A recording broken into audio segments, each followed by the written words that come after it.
Ang mga malalaking mga balita, ang mga matitinding mga pinag-uusapan, ang mga maiinit at pinagtatalunang mga issue. Lahat hagip, lahat malalaman. Hindi lang sa buong Metro at Mega Manila. Kasama na ang buong Pilipinas. Hahagupit na ang mga malalaking issue sa Ronda Pilipinas. Live na live sa DWIZ AM Metro at Mega Manila. Naka-live din sa DWIZ News FM Regional Stations. Naka-live din sa Radyo Ronda AM Radio sa Pilipinas. Live ding mapapanood sa Aliw 23 Free TV. At naka-live din sa lahat ng DWIZ Digital News accounts, Facebook, YouTube at DWIZ News website. Ronda Pilipinas. Wala nang mahuhuli sa balita. Wala nang maiiwanang issue na hindi mo alam. Ngayon, updated ka na sa Ronda Pilipinas. Kasama si Dennis Antenor Jr. Ronda Pilipinas. Narito na mga headlines para sa Ronda Pilipinas. Ronda Pilipinas. Dagdag presyo sa pandesal, suportado ng Bakers Group. Ronda Pilipinas. PBBM naglatag ng kondisyon para sa planong dagdag kontribusyon sa PhilHealth. Ronda Pilipinas. Mga programa kontra kahirapan, palalakasin pa ng DSWD. Ronda Pilipinas. No registration, no travel policy, mas paiigtingin ngayong taon. Ronda Pilipinas. Balita sa ibayong dagat, 8 katao patay sa pamamaril dyan po sa may Chicago, USA. Ronda Pilipinas. Balita pabalakasan, Camsur Express 2.0 na o 2.0 na kontra Muntinlupa Chiefs. Ronda Pilipinas. At showbiz, pura Luca Vega nag-react sa pagkaka-aresto ni Tony Fowler. Ronda Pilipinas. At sa ating NBI, empleyadong in-extend ang probationary period. Yung probationary period naging in-extend. Nako, bawal po yan. Ronda Pilipinas. At nakakabulag nga ba ang pagtulog na basa ang buhok? Mamaya, let's prove it! Ronda Pilipinas. Ang mga malalaking mga balita, ang mga matitinding mga pinag-uusapan, ang mga maiinit at pinagtatalunang mga issue. Lahat hagip, lahat malalaman. Hindi lang sa buong Metro at Mega Manila. Kasama na ang buong Pilipinas. Hahagupit na ang mga malalaking issue sa Ronda Pilipinas. Live na live sa DWIZ AM Metro at Mega Manila. Naka-live din sa DWIZ News FM Regional Stations. Naka-live din sa Radyo Ronda AM Radio sa Pilipinas. Live ding mapapanood sa Aliw 23 Free TV. At naka-live din sa lahat ng DWIZ Digital News accounts, Facebook, YouTube at DWIZ News website. Ronda Pilipinas. Wala nang mahuhuli sa balita. Wala nang maiiwanang issue na hindi mo alam. Ngayon, updated ka na sa Ronda Pilipinas. Kasama si Dennis Antenor Jr.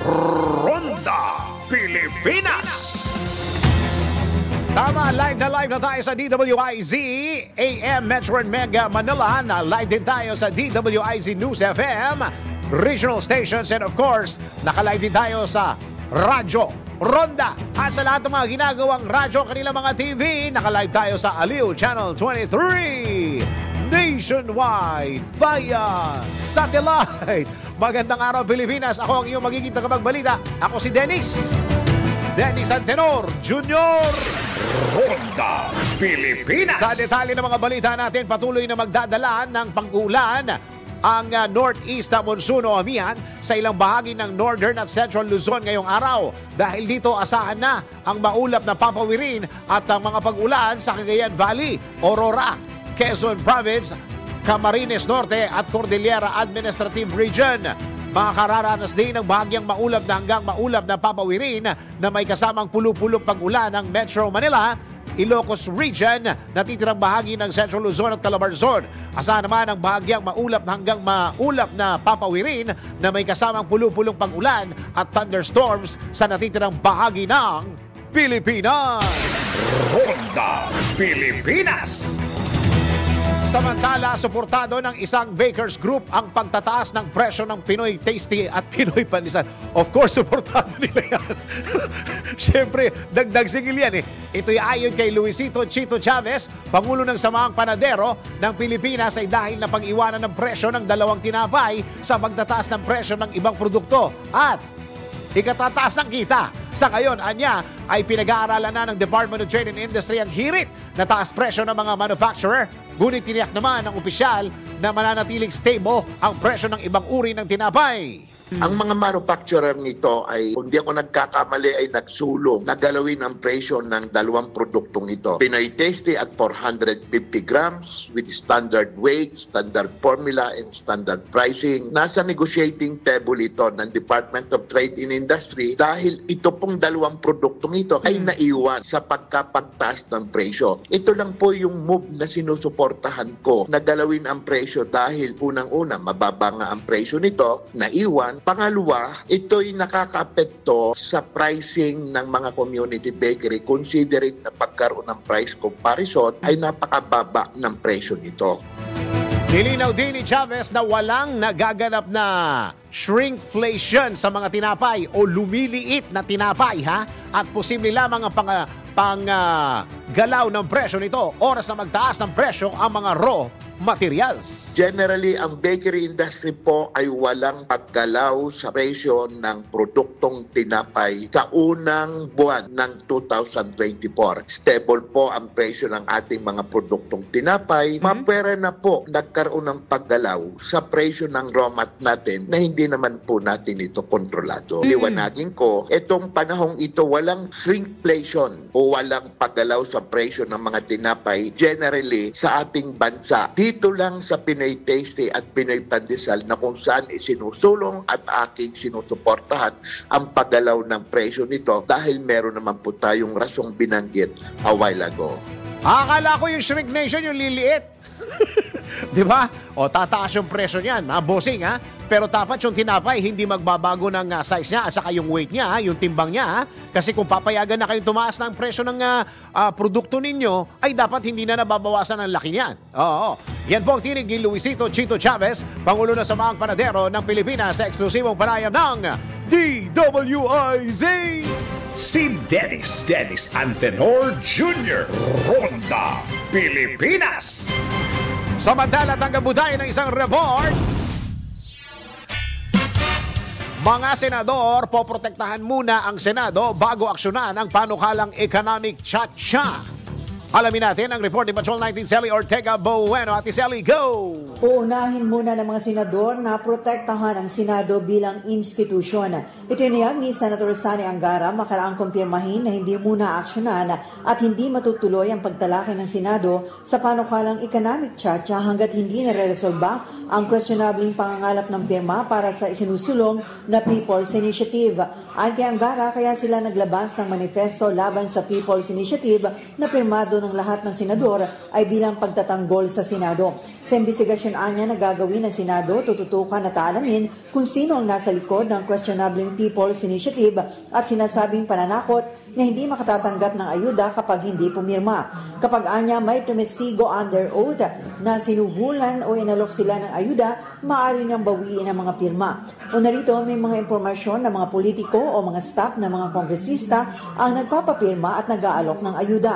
Paliwanag ni Angara, handa na sana ang Senado na talakayin ang resolution of both houses number 6 dahil panahon na para magsagawa ng honest to goodness na debate, pero dapat anya ay idaan sa tamang paraan ang pagsusulong ng Chacha. Si Angara ang dapat ay mamumuno sa lilikainsa ng Subcommittee on Constitutional Amendments para sa Economic Chacha. Aminado si Senator Angara na hindi maiwasan na tumindi ang bangayan ng Senado at Kamara, kaya makabubutian niya na itigil na ang questionable na People's Initiative. Maging si Senate Minority Leader Coco Pimentel ay nagsabi na ang pagkakaunawa niya ay nagpasya na ang mayorya ng mga senador na isuspindi muna ang pagtalakay sa Economic Chacha.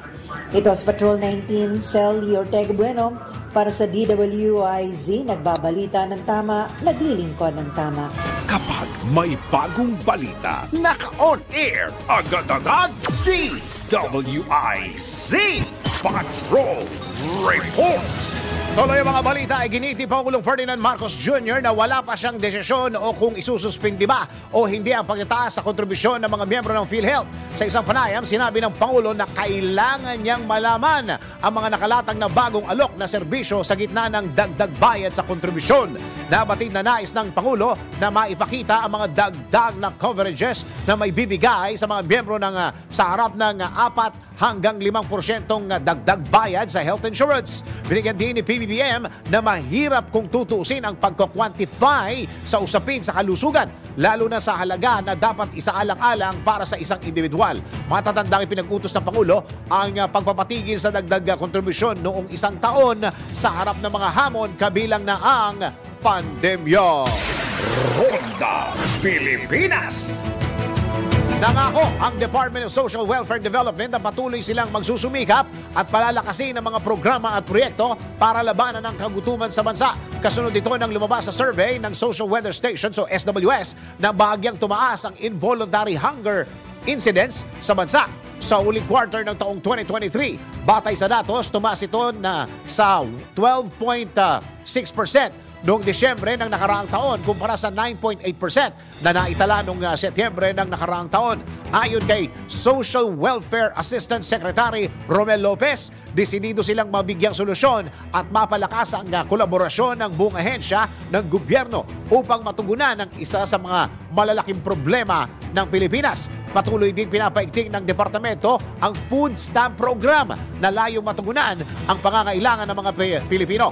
Bukod pa rito, patuloy ding ipatutupad ng DSWD ang electronic benefit transfer na maaaring gamitin ng mga benepisyaryo sa pagbili ng pagkain sa mga kadiwa stores para sa kanilang pangangailangan. Matatandaan nag-issue ang Malacanang ng Executive Order No. 44 noong October 2023 para patatagin ang Walang Gutom 2027 Food Stamp Program na isa sa flagship program ng Marcos Administration. Si Dennis Antenor Jr. Ronda Pilipinas. Samantala, tanggap po tayo ng isang report. PBBM iginit na di akma sa globalized world ang 1987 Constitution. Alamin natin ang report ni Patrol 13 Gilbert Perdes. Gilbert, go! Inihayag ni Pangulong Ferdinand Marcos Jr. na dapat nang baguhin ang 1987 Constitution dahil hindi na raw ito akma sa globalized world. Sa isang panayam ay pinagtanggol ng Pangulo na kailangan nang mag-adjust upang mapalakas pa ang ekonomiya at mahikayat ang mas maraming foreign investors. Sinabi ng Pangulo na maaaring talakayin ang usapin sa foreign ownership sa mga korporasyon maliban na lamang sa ilang critical areas tulad ng power generation, media at iba pang strategic areas. Sa kabila nito ay hindi naman pabor si Marcos sa foreign ownership ng mga lupain. Mas binibigyan pansin din ng presidente ang economic provision sa saligang batas kaysa usapin ng pagpapalawig ng termino ng mga halal na opisyal. Patrol 13, Gilbert Perdes para sa Himpilang May Todong Lakas. DWIZ nagbabalita ng tama, naglilingkod ng tama. Kapag may bagong balita, naka-on air, agad-agad, DWIZ Patrol Report. Sa Mandala ay kinatuwa ng mga planters at millers sa nangungunang sugar producing ang mga pag-aproba. Ang pag-aproba ni Pangulong Ferdinand Marcos Jr. ang paunang budget na 5 billion pesos kung saan mas maraming makikinabang. Ito'y matapos na bumagsak sa 40 pesos hanggang 45 pesos ang presyo ng normal na sugar mula sa 60 pesos. Sa panayam ng DWIZ, nagpasalamat si Manuel Lamata, presidente ng United Sugars Producers Federation of the Philippines o UNIFED, kay Pangulong Marcos dahil sa pagdinig sa kanilang pakiusap para sa intervention ng gobyerno na gawa ng paraan ang pagbagsak ng presyo ng asukal. Mapasalamat kami kay Pangulong Bongbong Marcos na yung hinihingi ko po sa kanya last December 11 po na tulungan yung sugar farmers kasi po from a normal high of 60 pesos po yung mill gate price namin.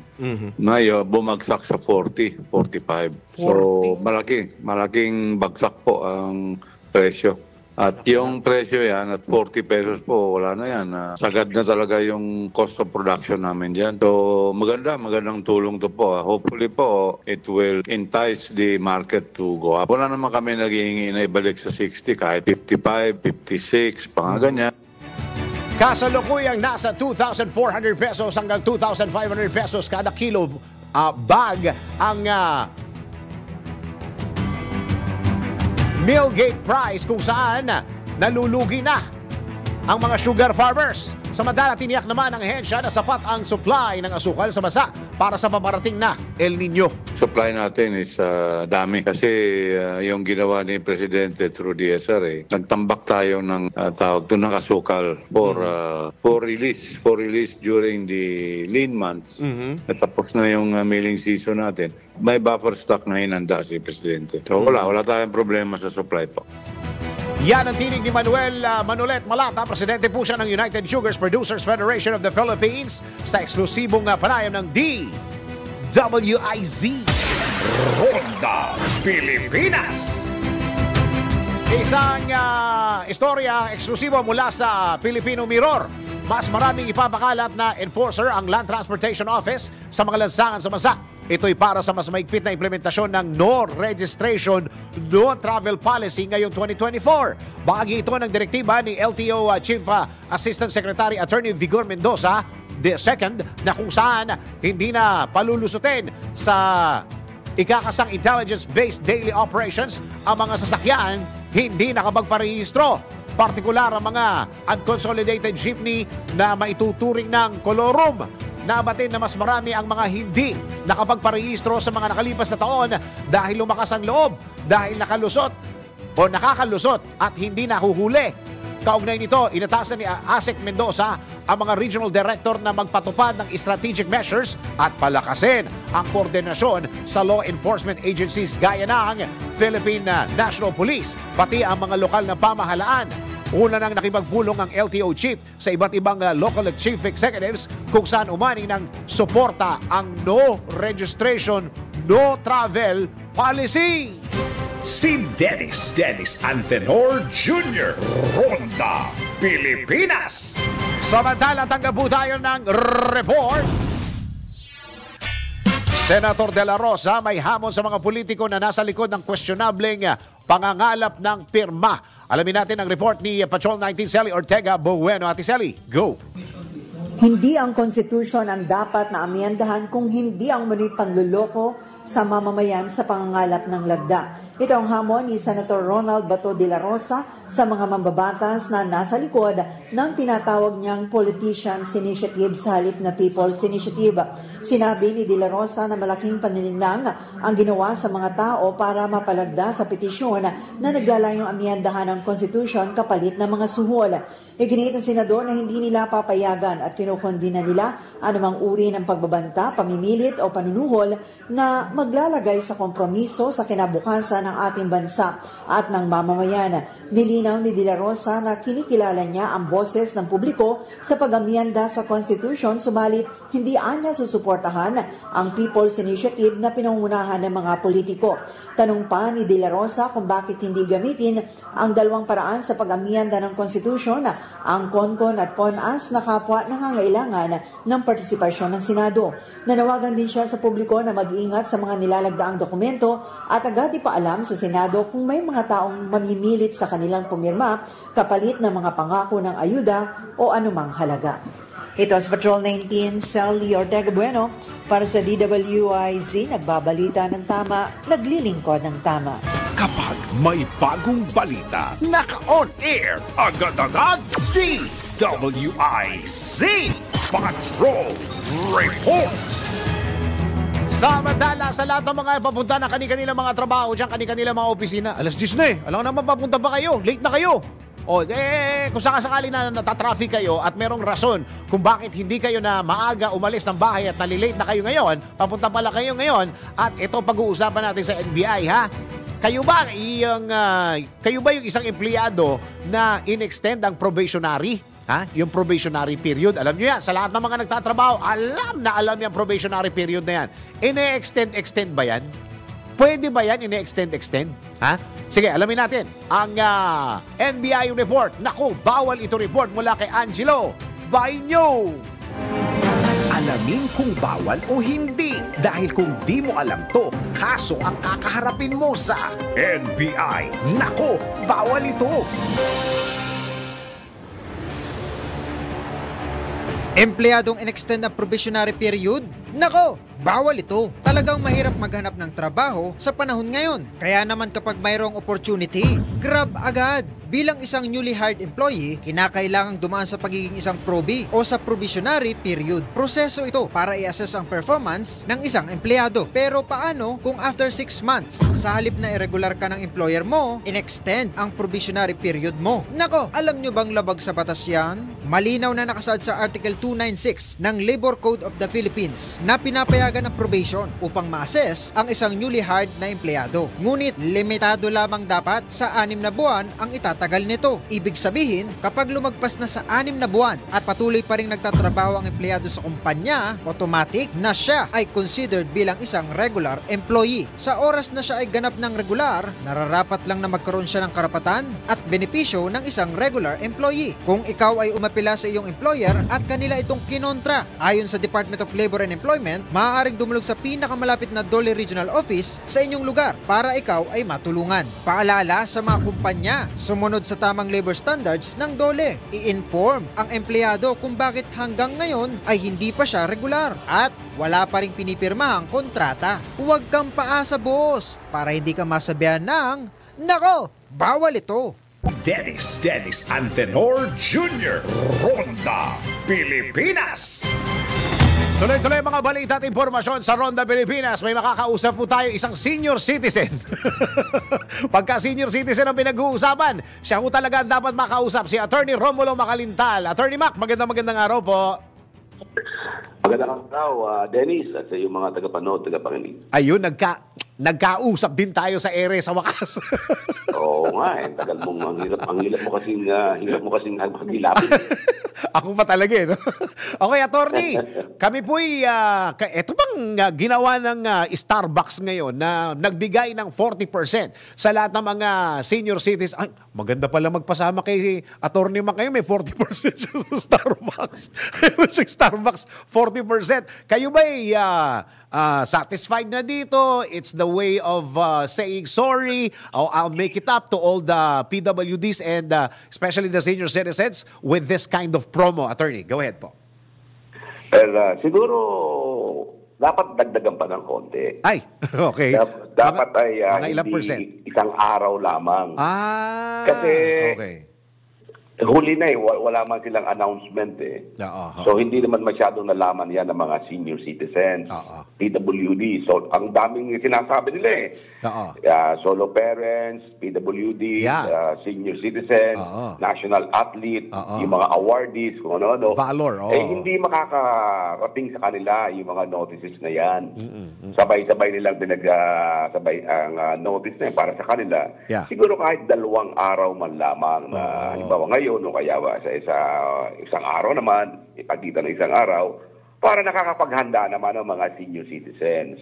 Hindi naman pwedeng na-announce ngayon eh. Alam mo naman kami, ini-schedule din namin ang aming mga pagpunta sa mga kapihan.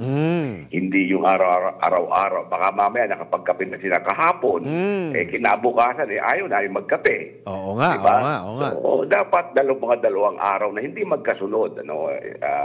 halimbawa Monday and Wednesday, ganon. O kaya Wednesday and Friday. Yan. Pero at least kahit pa paano, ay nalaman naman nila na iyang ginawa ng Starbucks, maging lesson yan, maging aral yan sa lahat ng mga establishments ng mga batas para sa mga senior citizens, PWDs, and similar sectors ay hindi ganun-ganun lamang. Huwag nilang babaliwalain. Akala nila, ganyan lamang, senior lang naman yan, walang magre-reklamo dyan. Ito ay pagpapatibay na napakabigat ng batas na yan at mabigat ang kaparusahan. At magiging dahilan yan para parusahan, hindi lamang yung establishments, kundi ang mga opisyal na nasabi mga establishment. Kaya okay na yan, pero ako, para sa akin, dagdagan naman ninyo ng isang araw pa para ma-notify kami mga senior citizens. Not necessarily na magkasunod na araw, attorney, no? Maski may patlang lang. Oo, may patlang. Para at tayo mga senior citizens. Binigla nila Di ba? Para bakit mo binigla? Bakit hindi mo binigyan ng palugit para makapaghanda man lamang ang mga senior citizens? Tawag sa akin, pambihira naman yan. Bakit naman ngayon lang? Ngayon lang sinabi. Ang nangyayari nga, ngayon lang daw sinabi. So, dapat medyo bigyan nilang palugit ng mahaba-habang araw. Tama no, attorney, no? Dapat nga yan, mga 2 to 3 days na ina-adds nila yan para yung araw na magdi-discount sila ng 40%, nakapag-ready na rin yung mga senior citizen. No? Oo. Bakit kapag kami yung iba silang mga promotion, ilang araw pa para advertisement nila, ganitong araw, may gano'n, may euro kami promotion. Bakit ito, biglang binulaga na lang kasi kinabukas, meron daw diskwento. So, saka siguraduhin, attorney, ito'y naka-register sa DTI na naman. Baka hindi na naman naka-register to. Mukhang registered naman daw sa DTI. Registered naman daw. Otherwise, kung yan ay hindi registered sa DTI, entitled pa rin kami sa 40% na yan. So 40% plus 20% kung sakasakali. Yes. Pero nakalagay, nakita ko doon sa announcement nila. Per DTI? Per DTI order. Meron daw kan So, medyo okay ang promo. Pero okay din yan. Pero ayan, isang bottom line yan ay napatunayan natin na talagang may pagkakamali ang isang establishment. At napatunayan natin na merong batas na dapat na sila ay sinusunod. Attorney, paano po ba? Kasi minsan, ako'y nagkakapa rin. Ako rin medyo favorite customer din dyan sa Starbucks. Nung minsan, ako'y nakapila, meron akong isang matanda na nasa harapan ko na nakalimutan niya yung nakalimutan niya yung kanyang senior citizen ID. At saka yung, ano tawag doon? Booklet ba yun, attorney? Booklet? Well, sa pagkain na ganyan, hindi na kailangan ng booklet. Yung ID lang? Kailangan lamang ID. Pero kung nakalimutan niya yung senior ID niya, pwede naman driver's license, voter's ID, passport, any government-issued ID. Pwede na yan. Kaya naman, sa tingin naman nila siguro kung senior citizen, bakit di mo naman bigyan sa mga senior citizen yun?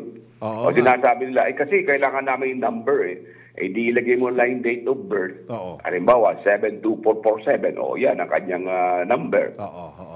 Para madali, di ba? Sa akin kasi... Hindi na problema yung number na yun Opo, sa akin kasi, attorney, pagka ganito, nag-usap kami ng dalawang, yung parang nasa cashier, sabi ko, ba't ba nire-require yung mga senior citizen ng ID nila? Matanda na sila. Siyempre, madalas na nila makalimutan yung mga bagay na yan. Baka mamaya pwede na yan sa mga cellphone, di ba? Pag nakuha na, digital. Kaya, sa cellphone, pwede na yun. Pwede na ako na ng picture, yung kailang mga IDs para yun lamang ang titingnan ng mga kahera. Pero kung sa tingin nila, sa mukha na lang naman, talagang senior citizen na, hindi pwede. Kaya ako nga minsan, pag nagsinabi kong senior ako at wala akong ID, sabi, hindi, kailangan pong ID nyo kasi hindi naman kayo mukhang senior. Sabi sa akin. Sabi ko, sige na ako, wag mo na akong bigyan ng diskwento. Ewan ko ewan ko kung nakikinig po kayo doon sa kung sa bagay nandoon kayo nung hearing nung Congress.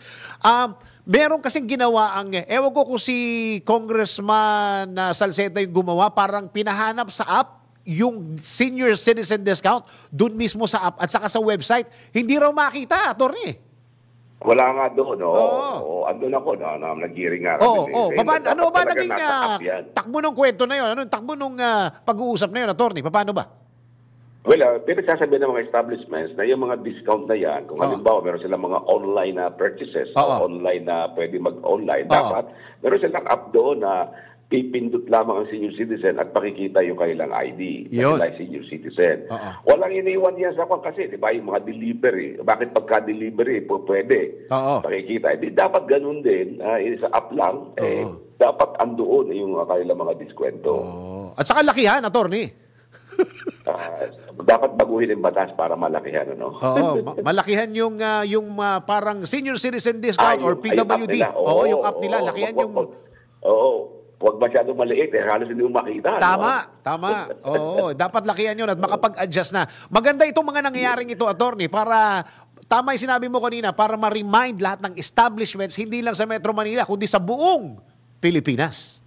Yes, na talagang merong ganyang batas. At ang batas na yan ay mahigpit ang pagpatupad na ginagawa ng ating pamahalaan para ang mga seniors ay buhay na ipagtanggol ang kanilang karapatan. Tama. Kasi sinasabi ko nga, yung mga establishments na yan, lalo yung namamahala, minsan mga bata pa yan, sabi ko, alam nyo, tatanda din kayo. Tatanda din kayo. At pagtanda ninyo, malalaman ninyo, ito pala yung pinaglalaban ng mga senior citizens noon. At yung mga kabataan yan na namamahala dyan, sinasabi ko sa kanila, kapag nilabag ninyo ang karapatan ng senior citizen, nilalabag ninyo ang karapatan ng inyong lolo at ng inyong lola. Kasi yung mga yan, marami din silang mga kamag-anak na senior citizens. Pag nilabag nyo yung nasa harapan ninyo na isang senior citizen, hindi ba ninyo nakikita ang mukha ng inyong mga lolo at lola na nilalabag ninyo ang kanilang karapatan? Yun ang dapat na maging panuntunan nila, di ba? Tama. Attorney, ito, siguro may last question. At saka para mas maintindihan ng lahat ng tao, kapag sinabi bang 20%, ano ba nangyayari? Paano ito napapakinabangan ng mga establishments, itong 20% ng mga senior citizens na ito, mga PWDs na ito? Ito ba'y, ano ba to? Pwede ba nilang i-deduct yan sa kanilang mga tax na ibabayad sa gobyerno? Go ahead po. Yeah, meron din naman silang mga kaukulang karapatan na yan ay nagkakaroon ng deduction sa kanilang mga taxes. Para nagkakaroon ng tax credit o kaya naman inikinikino kung sila expenses yan para mabawas doon sa kanilang mga kinikita at makiklaim na yan as part of their expenses. Kaya sa akin, wala namang masyadong problema yun kung patutupad lamang din nila yan. Ang marami lamang hindi tumutupad dyan ay yung ibang hindi nag-i-issue ng tamang mga resibo. Pero kung tama yung mga cash registers nila, ay madali naman makompute yung mga benefits na yan at makompute kung magkano ang magiging credit nila sa mga taxes nila. Yun. Attorney, isingit ko lang ito. Pagbigyan mo na ako, magkaibigan naman tayo eh. Regarding dito sa People's Initiative, attorney, mukhang nalalabuan na ako dito. Mukhang parang ayaw na ng lahat ng senador dahil 24 yung pumirma doon sa manifesto regarding sa People's Initiative. Sa palagay po ninyo, ano po ang magiging future nitong People's Initiative na ito? Nais ko lang sabihin nga na yung People's Initiative na sinasabi nila, hindi pa nagsisimula yan. Yes. Wala pa rin. Tama. Walang katotohanan na gumagawa na sila ng People's Initiative. Yung pagsusumite nila, yung pagsasubmit nila ng mga signature sheets, yun ay baliwala. Sinabi ko na dadayan ay baliwala. At ito naman ay sinang-ayunan ni Chairman George Garcia kahapon. Sa halos magkasabay naming interview sa isang radio station, sinabi niya na baliwala pa nga yung mga signatures na yan. Hindi pa yan ang initiative na tinatawag. Kaya ako sinasabing baliwala, wala pa namang petisyon na inihaharap.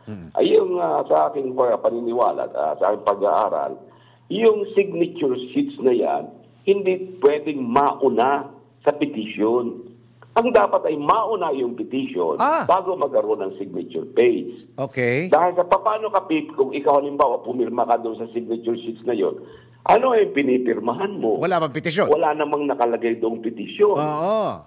Ay ang sabi sa batas, dapat may petisyon na nabasa at naunawaan ng mga gumawa ng signature sheets na yan.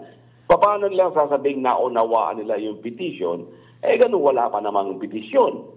Ang COMELEC mismo nagsabi na wala pa po kami natatanggap na petisyon, kaya wala pa kaming jurisdiction. Ang ginagawa lamang namin, sabi ng COMELEC, tinatanggap lang namin, parang tumanggap kami ng isang ordinaryong sulat na hindi namin pwedeng tanggihan. At tama ang COMELEC, sinabit sa kanila. Kaya yung mga signature sheets na yan, baliwala po yan. Yung mga pumipirma dyan, huwag mo kayong pirma ng pirma kasi baliwala yan. Hindi naman pwedeng i-verify ng COMELEC yung signatures na yan. Kasi dapat bago mag-verification, may bayad yan, Dennis. Kailangan meron silang verification fee na babayaran sa COMELEC. At yan ay mahigit na kulang-kulang 100 to 300,000 pesos depende sa number of signatures to be verified.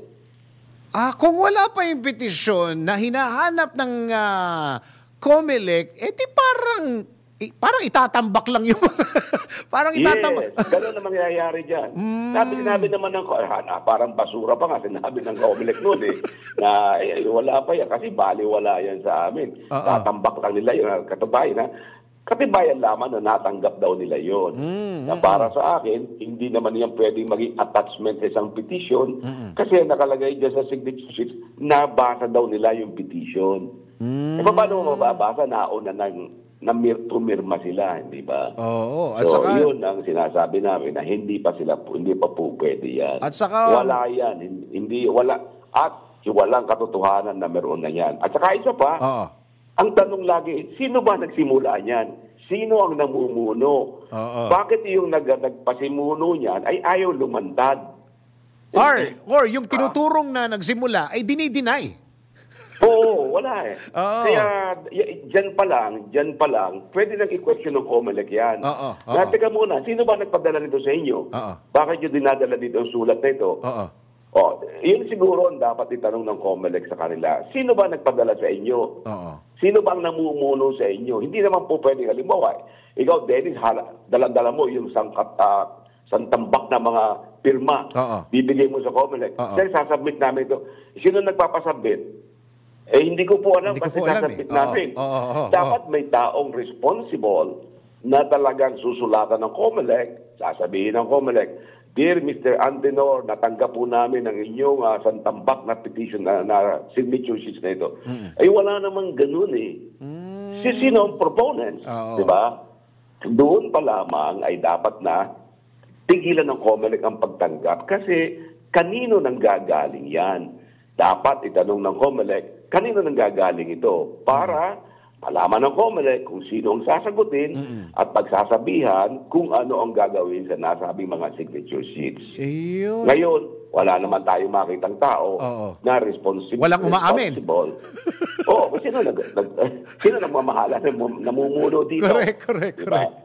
Correct. Kasi attorney, parang nalalabuan din ako doon sa sinabi ng Senado na merong ganitong bayaran, merong ganitong nangyaring isa pa yun. Sabi ng mga nasan ngayon yun, doon pa lamang kung malaman ng COMELEC kung sino nagsisimula yan. At least malalaman nila, may imbestiga nila yung katotohanan sa aligasyon ng mga senador na may nagbabayaran, na umano'y bayaran sa paggagawa ng mga signature sheets na yan. Iyon. Ang sinasabi ng, may ganito sa congressman nangyari, congressman mismo na gano'n sa amin. Sinong congressman? Ayaw nga aminin ng congress, sila yung nagsimula niya.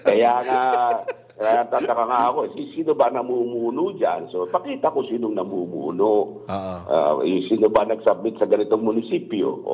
Sino?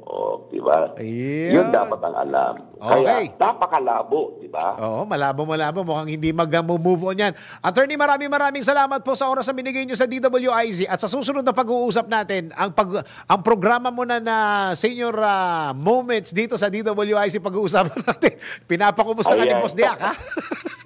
Ayun, so walang problema yan. Pag-usapan natin. Yun. Maraming salamat, attorney. And stay healthy, ha? Stay healthy.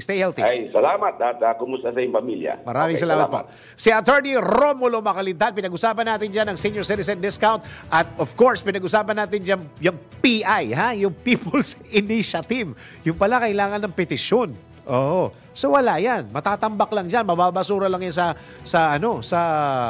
sa COMELEC. Ronda Pilipinas. Tuloy-tuloy mga balita at impormasyon sa Ronda Pilipinas. Tanggap tayo na ang mga reports. Sabi S. Pangulong Marcos nagpatawag ng sectoral meeting kagabi po ito.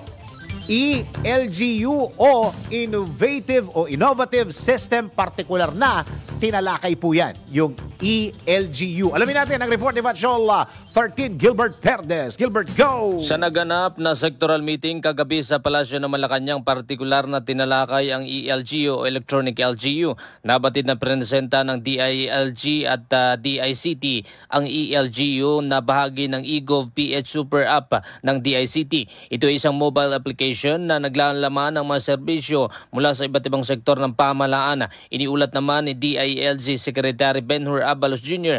na sa sectoral meeting ang mga hakbang na ipinatutupad para sa pagpapabuti ng bureaucratic efficiency ng mga LGU. Noong Desyembre na nakarang taon, mahigit 900 LGUs na ang merong business permit system mula sa mahigit 1,000. Sa bilang na ito, 799 LGUs ang gumagamit na raw ng ELGU system, habang 122 naman na lokalidad ang may sariling innovative system. Patrol 13, Gilbert Perdes para sa Himpilang May Todong Lakas. DWIZ, nagbabalita ng tama, naglilingkod ng tama. Ronda Pilipinas. Isa pa pong report.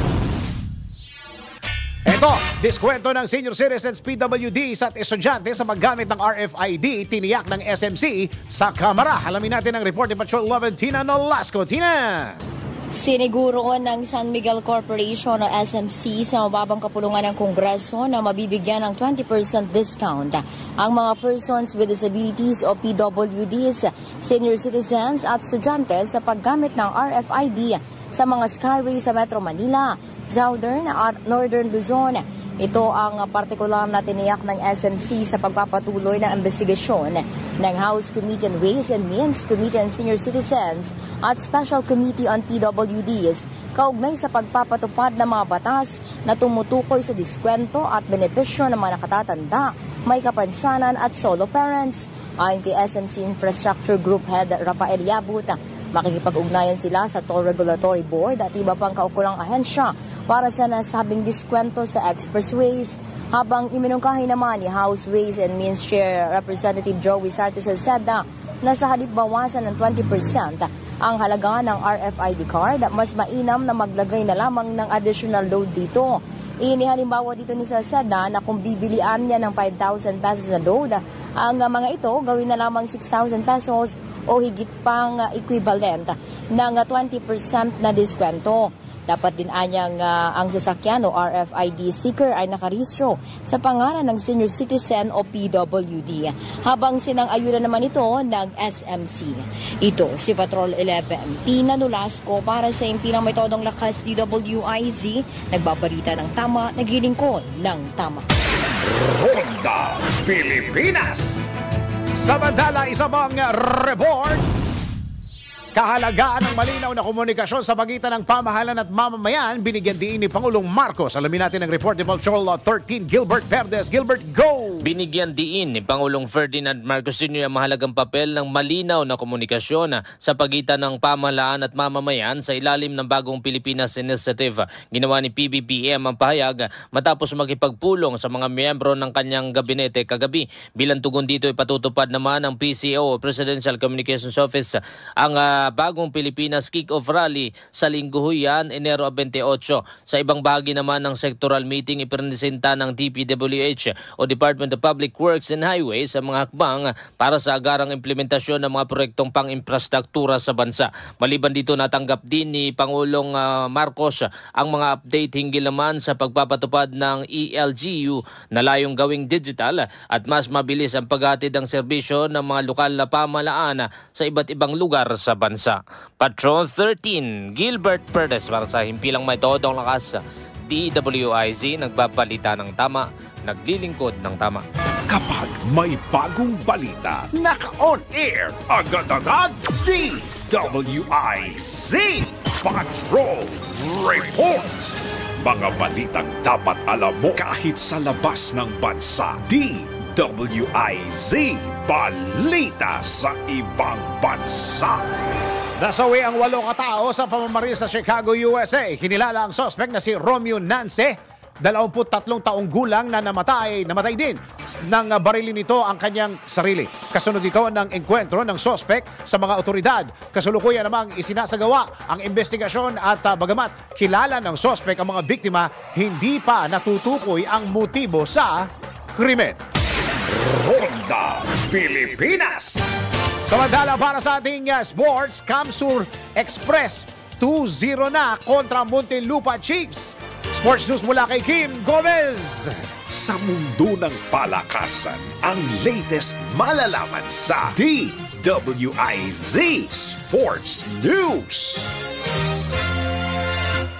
Naipanalo ng Camsur Express ang kanilang rematch kontra sa Muntinlupa Chiefs na ginanap sa Fuerte Sports Complex sa probinsya ng Camarines Sur. Komportableng naglaro ang Camsur sa kanilang home court kung saan dinomina nila ang Muntinlupa at tinapos ang laban sa score ng 115-82. Muli namang hinirang si Fredson Hermonio bilang best player of the game na may mataas na scoring kumpara sa kanilang huling laro, 32 points, 6 rebounds, 5 assists at 2 steals. Matatanda ang unang harap ang dalawang koponan noong January 7 kung saan nakapagtala rin ng 3-digit score ang Camsur Express. Magugunita rin na tinalo ng Camsur ang defending champs na Taguig City Generals noong nakaraan kung saan sila'y nagkaroon ng strong performance sa second half ng laban. Sa ngayon, nasa 4-game lose streak na ang Muntinlupa habang mayroong 4-2 win-loss record ang Camsur Express. Patuloy na subaybayan sa Alug Channel 23 para sa maaksyong laban sa NBL Chairman's Cup.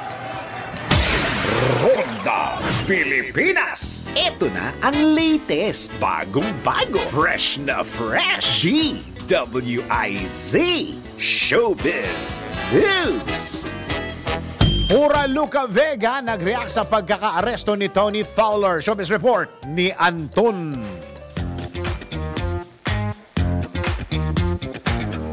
Para sa aking balitang showbiz, hindi pabor ang controversial na drug artist na si Pura Luca Vega sa pagkakaaresto kay Tony Fowler dahil sa kasong paglabag umano nito sa Article 201 ng Revised Penal Code in relation to Section 6 ng Republic Act 10175 o Cybercrime Prevention Act of 2012.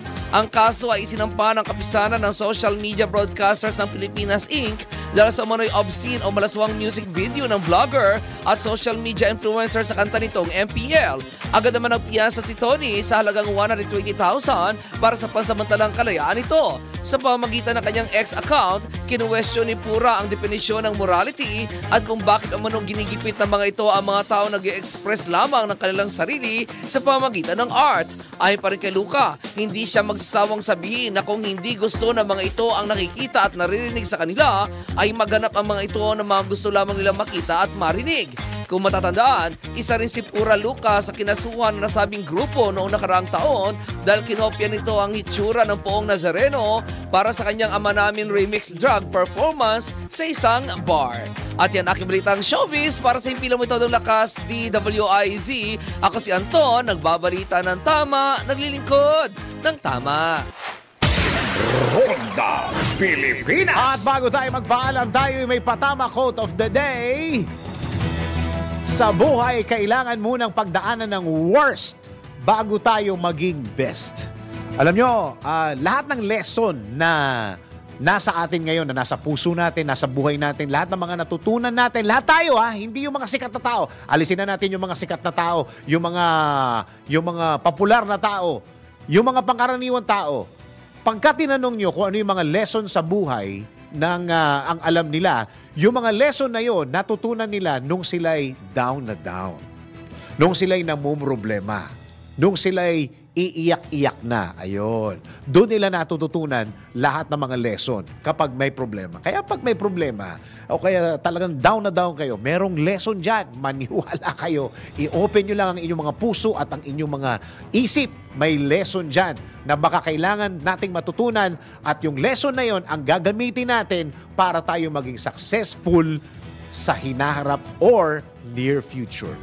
Amen? Amen. Maraming salamat, Pilipinas. Yan po ang kabuuan ng mga balita at impormasyon sa Ronda Pilipinas. At tabayanan po ang susunod ng programang Yes, Yes, Yo, Lejano. Ay, mali. Yes, yo. Teo Pasio with Dokshe Lejano. Ayun, na-mix lang. Maraming salamat, Pilipinas. Ako, ang iyong naging tagapagbalita. Ako si Dennis Antenor Jr. Nagbabalita ng tama, naglilingkod ng tama.